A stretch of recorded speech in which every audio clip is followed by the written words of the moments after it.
Et j'avais déjà correspondu avec votre procureur général. Et dès hier, j'avais programmé d'arriver ici pour le cas qui a été de manière virale répandu sur les réseaux sociaux, en ce que votre office a libéré un monsieur poursuivi ou à la base de la mort d'une personne, d'une dame.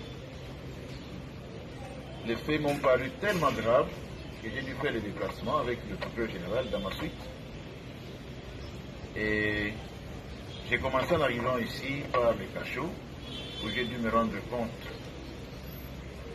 d'un débordement, parlons de cas de débordement par rapport au local lui-même et au nombre qui y est.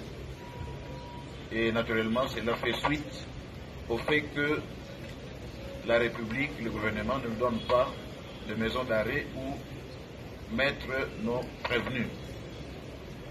Nous, les magistrats, nous ne pouvons pas être à la base d'une société sans prison.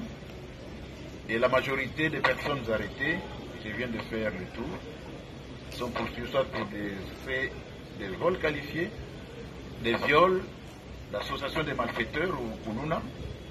On ne peut pas les renvoyer dans la rue. Bon, là sont des questions transversales et nous allons en parler avec le pouvoir exécutif.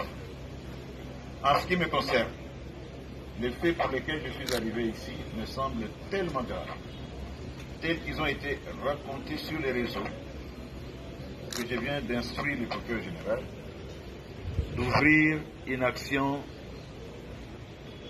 disciplinaire,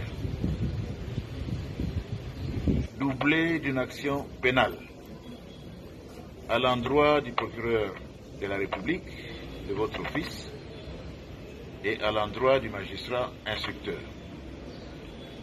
J'ai déjà quelques faits, puisque je viens de consulter le dossier,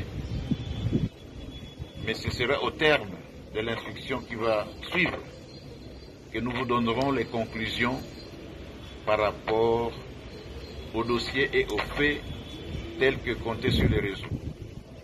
Je voudrais vous rappeler qu'au dernier